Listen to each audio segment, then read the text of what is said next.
The Russian army is attacking next to nuclear factory. What are the risks? In Chernobyl, it's not an immediate crisis, but it is a crisis.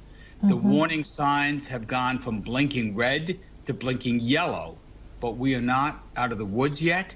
They are not blinking green. The situation is not good, and Russian forces are advancing on a third Ukrainian nuclear power facility.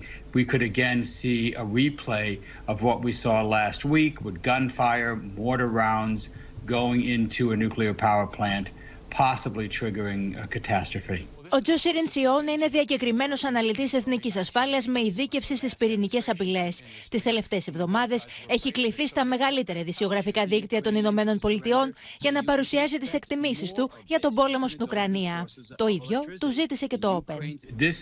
Putin's invasion is not going according to plan.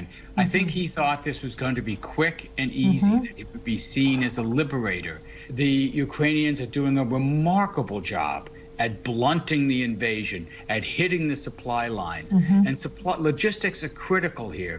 Even if you can move a heavy armored force hundreds of miles into a country, you then have hundreds of miles of supply lines that can be attacked and can prevent you from getting the food, the fuel, and the ammunition that those forces need to conduct their siege.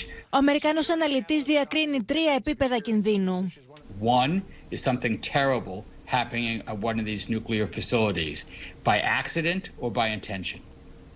Number 2 is Putin might intentionally use a nuclear weapon first. Russian doctrine actually outlines scenarios for a contingency where the Russian army is losing and Russia would use a nuclear weapon to win the war or to signal the West to back off. Third risk is an unintentional or inadvertent use of nuclear weapons. When Putin elevated his alert status, Putin has now taken the safety off the nuclear gun, and in the heat of battle, you could risk an accidental, unintended launch of a nuclear weapon. 2 weeks of war have already passed. What is your assessment? So we're now in a war of that's got a clock on it. One clock is how long Putin can sustain this kind of occupation, and the other clock is how much destruction he can inflict on Ukraine while the occupation is still viable for him. Could the occupation last months? Yes, it absolutely could.